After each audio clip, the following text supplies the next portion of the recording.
Welcome to Behind the Business on the Boise Beat. I'm your host, Gordie Tamayo, and today I have the pleasure of sitting down with Dale King. Dale has been a fixture in the business world for over 30 years, bringing a wealth of experience in market-facing roles and working closely with government officials and community development projects. His passion for encouraging small businesses to think differently has made him a pivotal figure in the industry. Why is this conversation important today? Well, small businesses are navigating an ever-changing landscape, and Dale's expertise offers invaluable guidance. We'll dive into his journey, his insights on community engagement, and his innovative strategies for small business success. With Dale's extensive experience, I guarantee you're going to walk away with actionable insights and how to make a significant impact in your community and beyond.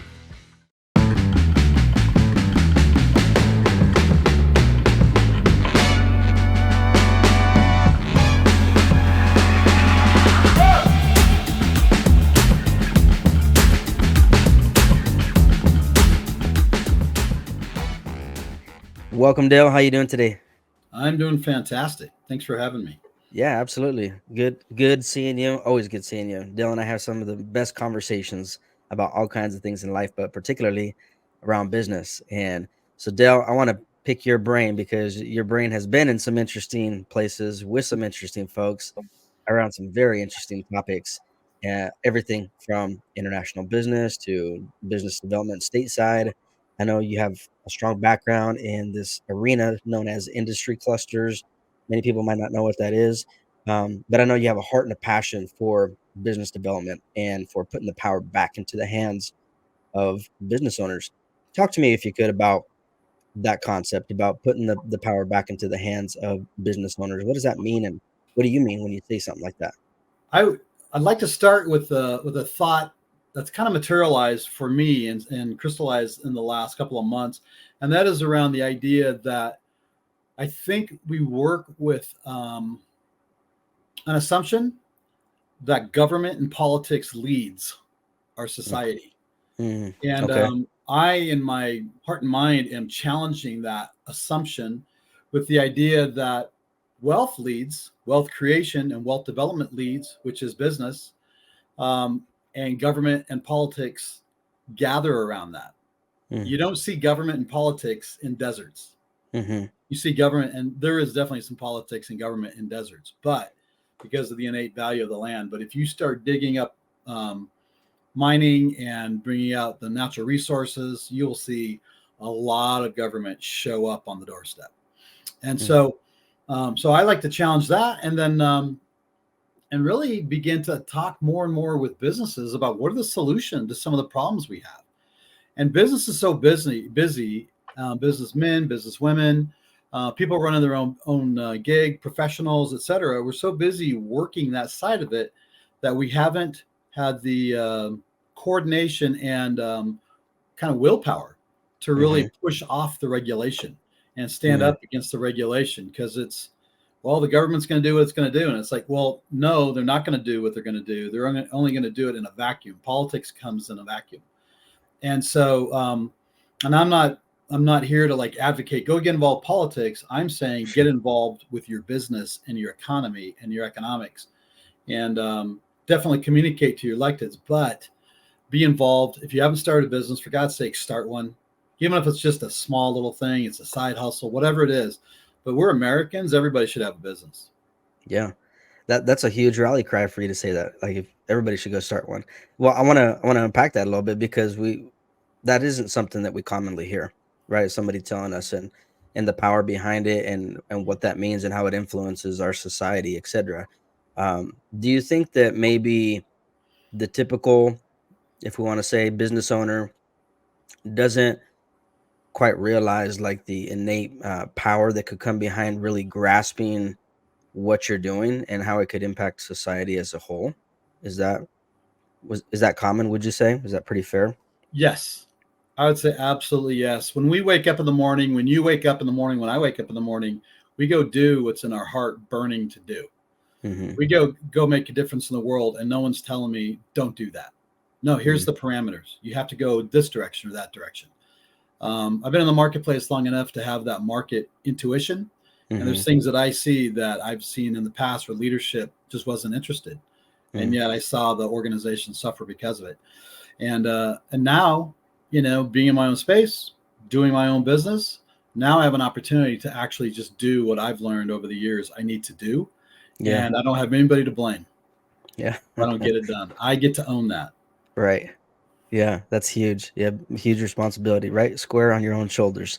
We are living in an age which I heard you say this first. So I'm going to give you credit for this. And that was something to the effect, you can correct me if I'm off on this, but it was something to the effect of we're living in the age of disruption, and those that understand how to disrupt are going to be the ones that take the plunder, something to that effect. Right. And talk to me about that thought when you dropped it, because when you dropped it, I was like, oh, that is so true, because we're amplifying it in this current age right now. Like, it's becoming quicker, it's becoming more common, it's becoming readily seen, but not everybody is understanding it, or not everybody's jumping on it or looking for Right. their own way to be a disruptor in their space as well. What were you thinking, or what do you think when you hear me say that?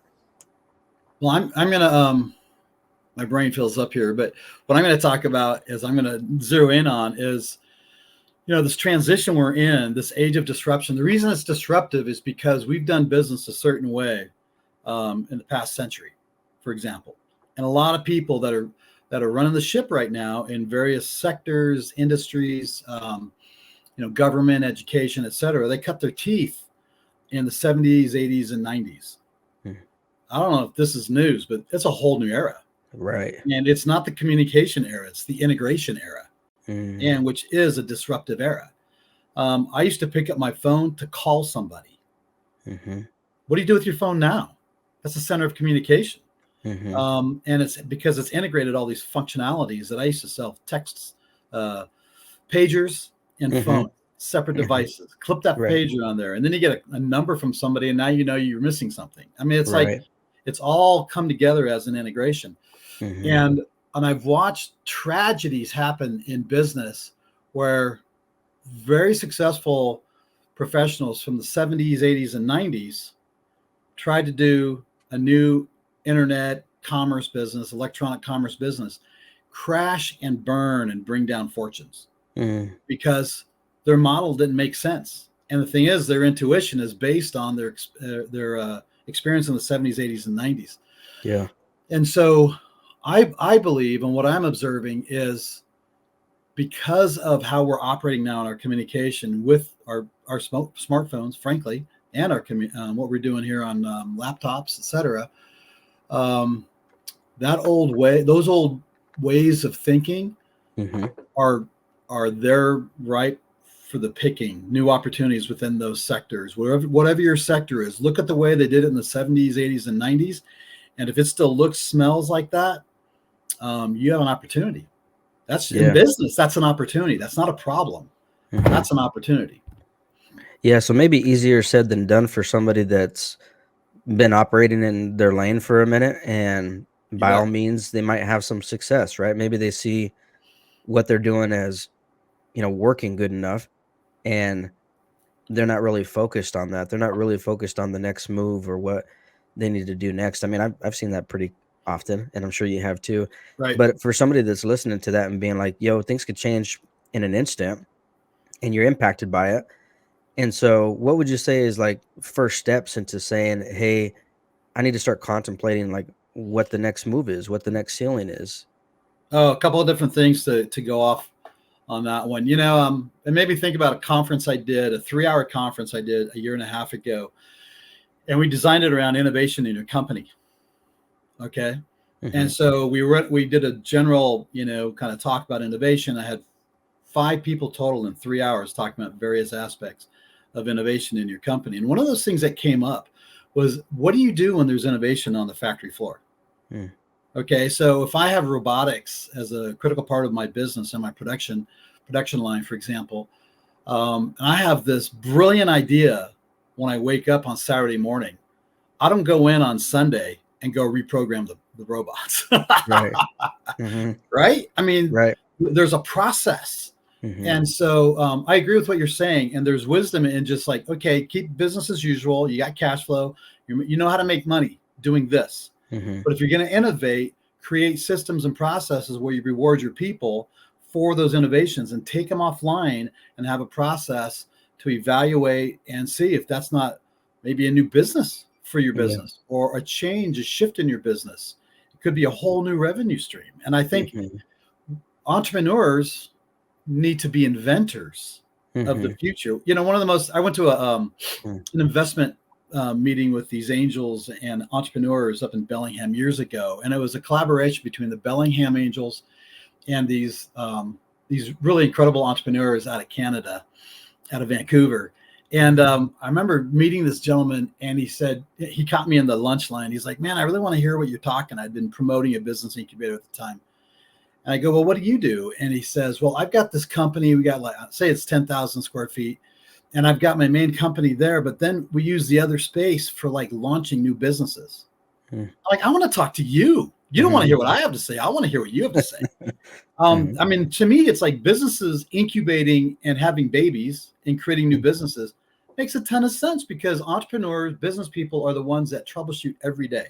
If you're in business and you're complaining about having problems, I'm trying to think, why are you in business? I mean, how many problems do you solve every day, Gordie? And Yeah. I mean, Good you're making good decisions all question. the time, and then you're Yeah. like, on some things, you're like, I'm sleeping on that. I'm pretty much used up in my decision making today. I'm Mm-hmm. going to do that in the morning. Wake up fresh, you got an answer. Right. And that's what business people do. We solve problems all the time, Mm-hmm. and it makes you sharp. It makes you opportunistic in your Yeah. thinking, Yeah. and you just overcome barriers, because otherwise you might not be able to pay your employees next month. Right. Well, let's talk about the integration and the influence about media and how it solves problems as well, because I know that this is an arena that you're interested in, that you operate in as well, and so do I, in different capacities, but very similar. And I found an interesting statistic. I don't have the exact number on hand with me right here at this second, but it was something to the effect of there was X amount of corporations or businesses that had a Twitter account, and it was something like 60 some percent, but this was like 10 years ago. This is an old stat, so now it's more.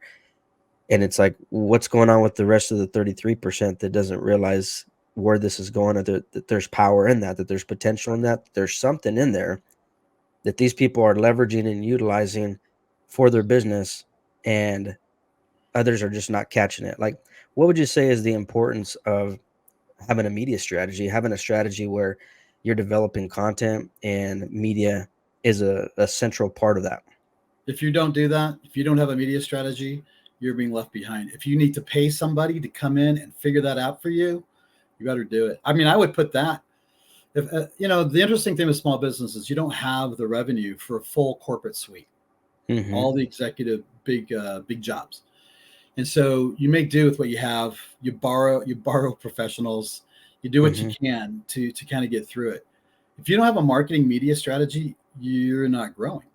Mm-hmm. Yeah, I mean, and if you are, you're not growing at the rate you probably need to Mm-hmm. stay in this game. Mm-hmm. And so I would say a marketing media strategy is paramount today. And I don't care if you're a business to business, manufacturers selling to manufacturers. Mm-hmm. It just doesn't matter. I'll give you I'll give you an interesting statistic. So I worked for a trade organization during COVID, and we had switched over to webinars, and we actually did our annual conference online. And I remember calling one company to see if I could get them to sponsor and be involved and such. And the sales manager was really transparent. She said, "Dale, my salespeople are doing these virtual conferences, and they're failing miserably. Mm-hmm. They they don't know how to do it. They're not mining. They're not making connections, because they're an in person and they're used to shaking hands." That's at the Yeah. beginning. I mean, that was in, let's say that's the fall of 20. Mm-hmm. Okay. And then as time went on, I remember talking to another pretty sophisticated marketing professional. And he said, before COVID, and in business development, for example, a biz dev rep would go into a networking meeting, and just like meeting at a pub, you meet these people, you get to know them, you just keep coming back. And over time, you build a relationship, some rapport, you do some factory tours. And over time, you get a deal, Mm-hmm. and you get continual deals and ongoing deals. Um, and so there used to be this dynamic where, in that case, A business professional could make a connection and then build relationship, build trust, build rapport, Right. to where when they cut a deal, everybody knows everybody. Mm-hmm. Now it's like if that same business professional is going to talk to a um, particular lead prospect, when he meets them, they've already done all the research on you, Right. but they Yep. haven't had that opportunity to build all that trust, Mm-hmm. build all that rapport and all that favor That's that true. Yeah. their charm and their biz dev and their personality helps them build. So they're Exactly. at 70%. If you're talking to that particular lead and they want to talk to you, you're in pretty good standing. But Mm-hmm. you got to realize like they've already vetted you. Right. And so there's a whole new level of vetting. And I see this in different sectors where old school work is not working. Mm-hmm. I mean, if you're a financier and you've got companies coming to you to get resources, financial resources, do you have the understanding to go from looking at their business from a financial point of view to be able to look at all the various layers? So it's Mm-hmm. like imagine playing chess and it's a two-dimensional game. Imagine playing 5 levels of chess. Yeah. Right. And it's like corporate development has to go there Mm-hmm. because small businesses and small manufacturers they need resources, and people in the financial realm don't know how to do it, and they have Mm-hmm. access to it, but they need people with experience in the corporate development world, in my opinion. And so but that's a disruption Mm-hmm. that is part of that change of the landscape, and companies have come and gone. People had established supply chains, for example. I don't know if I'm getting too far off here, but No, this is let me good. say this really quick. You look at the supply chains, and when COVID shut everything down, those supply chains all started shifting people around. Mm-hmm. And Right. so people sell to people, sell to people, and those people live within companies. But when they change their jobs, now you have whole new relationships that have to get established, Exactly. which means you're building a whole new supply chain. Yeah. I mean, what COVID did to us was tragic beyond our understanding. As you're speaking about this, Lane, with supply chain, I believe it ties into one of these other areas of expertise of yours that was kind of a first time for me when I heard you talking about it. It was a new concept to me. To you, I think we're ahead of the time, ahead of the curve on this years ago in speaking about industry clusters and what this means about developing a disruptive mindset, a disruptive way of doing business, where the typical way we look at how supply chain is done is not necessarily um, done anymore. If people are able to catch it and grasp it and catch the vision for what it would look like and how that could really, I don't want to keep using the same word, but it's such a good word, disrupt, how it Right, could disrupt economies, how it could disrupt communities in a good way, right? right. And put the power back into the hands of the people where it's needed. And so, talk to me a little bit about that concept. Explain what that is, and then explain how that parlays into the small business sector. Simply put, an industry cluster is really groups of organizations that serve a local industry or a regional industry. And so if you have a manufacturer and then you have like manufacturers, similar materials, similar skills, service providers will gather around that to service that. Hmm. And it's just a free market flow. And so clusters are something that just naturally happen. Um, and so, I mean, for example, if you have a manufacturing sector, well, we have a manufacturing sector in Treasure Valley. And Hmm. so when you look at those manufacturers, one of the things that they're reaching out for is they need skilled employees with certain certifications to run certain machines, build a certain kind of programming for robotics, so on and so forth. Well, who does that? Well, educators, trainers. It could be a private business. It could be government run education. It could be it's usually government run education. And so those organizations should be committed to training those very specific skill sets for those manufacturers. And then you Hmm. have other service providers, insurance, finance, so on and so forth. So all the things that make say manufacturing in our area, for example, make those industries safe and secure and strong and thrive. Hmm. Yeah. Okay. That's awesome. So in that response there just makes me think of, um, how does that tie in together, or how do you can make the connection between somebody understanding, that a society could function in that manner, because we're not used to seeing it that way, right? Like what you started off with earlier was more Right. along the lines of what we're used to. We're used to, governing body that dictates the move and the pace of everything that we do. But a small business can move at a pace that's much different than a larger company, right?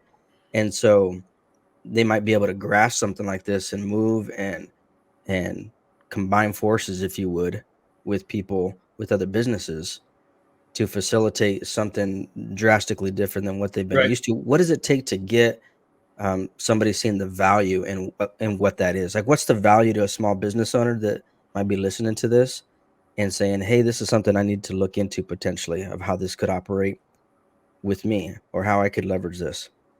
So let's hit a baseline here with the small business and kind of reiterate, why do large enterprises, when they want to be disruptive in the market, why do they buy small enterprises? Well, because they want to own the whole share. They Well, want they to want to swallow own it the up. whole share, but a step beyond that is the fact that when you're established as a machine, your Hmm. policies and such, your practices are established. Period. Hmm. Just like we were talking Okay. about Yeah. before. Yeah. And so they look for innovative companies in the marketplace because they know they can get a market advantage Hmm. buying a smaller enterprise. Hmm. And so that being said, it's like that goes back to the nature and the characteristic of small business. Um, they're nimble. Small Yeah. businesses can solve problems that large cannot. Hmm. And small businesses don't ask permission. Hmm. They move forward and they do what they need to do to take care of their businesses. And that's why America is not basically. That's why America's successful. We Hmm. built on that knowledge, that understanding that it's like my personal self interest with a moral center as a human um, can strengthen the whole. Hmm. And so the small businesses need to. I want to encourage small businesses to have a little take a step up on the self respect and Hmm. who you are as a player. Maybe you're a Hmm. one man band. Maybe you got a 10 or 20 people in your shop. But as a small business player, you're innovative and you're nimble, and there's things that you can do that large enterprises cannot do. Yeah. When it comes to, I think what you're kind of getting at is bringing people together around these things. Hmm. There's methodologies that I've used in the past where we could come together and say the agricultural space, small farmers, and they come to the um, different markets and fairs and different things to connect with the public to sell their products and Okay. so on. Well, what would happen if you brought people together and had a strategic conversation? Farmers, just specifically farmers Yeah. and growers, brought them together and you said, "Where's your pain?" Mm. One question: Yeah. "Where's your pain?" Well, you'll get an answer, and you could probably get some pretty interesting, passionate conversations around "Where's your pain?" Hmm. But you don't stop there, and that's where I get troubled with groups coming together in any arena. The only time they get together is when they're agitated, they're frustrated, they're not getting what they want. Yeah. For example, last year I walked into a city council meeting, first one in the area that I went into, and the place was packed. And I'm like, I wonder what's going on because people don't come to these meetings. Right. Here's a problem. And sure enough, I got to watch a show Mhm. about some of the problems that were happening in that town. Got the popcorn And out, huh? yep, get the popcorn out and sit back and watch. And man, it was like, okay, this person, and then you get to like evaluate who's this person. They're power players, they're politicians, they're local people. But we need to get together and voice our opinion, but we do it like popcorn. Like, I Mhm. mean, there's pop, pop, pop, pop. There's no like intelligent, calm business approach Mhm. to actually sitting down and saying, these are the pains of the farmers. You identify your issues. Great. You've identified your issues. Now let's stop. Now let's look Mhm. at what's the problem, what's caused the issue. Mhm. Great. Now you've identified that. Now let's begin to talk about what are the solutions Mhm. and then begin to do an action plan to solve the problems. That's what business Yeah. people do. And I think what's interesting about what you just said there is this specific example. This is industry specific, right? It's not. We're not talking. Hey, get everybody that's got some kind of shop that they're running or business and pulling them together, because there might not, the dots might not connect specifically. But in this example and kind of this methodology, you're speaking of industry specific groups Right. gathering together, correct? Right. Right. Sector. I would even bring it down to more of a sector level. Mm-hmm. But yeah, you bet. Gotcha. Gotcha. That's great. That's giving me some ideas already that I'm thinking about talking to you about, and maybe we'll run it back and talk about what the execution of that looks like. Because I definitely think that that's a must needed arena for people. You don't typically see that kind of collaboration taking place.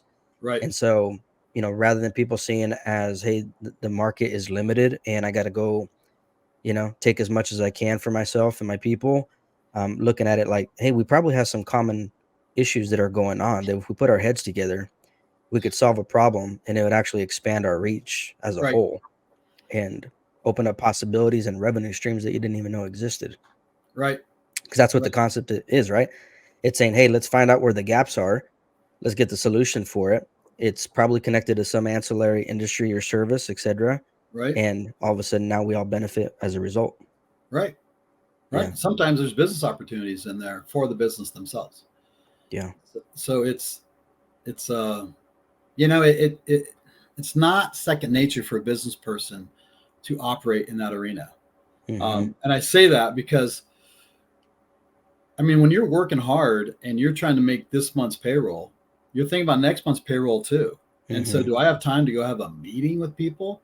Right. Well, no, but that's where people like me come in, consultants like me, and are, I want to say I'm even a consultant.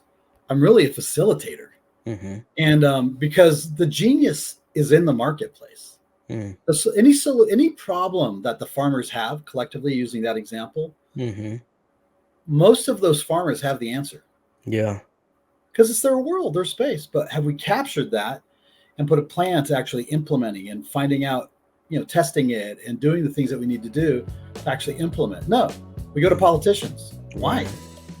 Why? Right. You know? And there's a strategic way to go about this in such a way to actually create more revenue in your community than you've ever seen before. Mm. And it is stunning, because business is who builds communities, the wealth of communities, which sustains everything, pays for everything. Again, everybody should have a small business. Yeah, that's awesome. This has been a great convo, Dale. I appreciate your time so much. Thank you for jumping on board with me. And for those of you that are watching, tuning in right now, you've just tuned in to Behind the Business on the Boise Beat. This is Gordie Tamayo signing off. Until next time.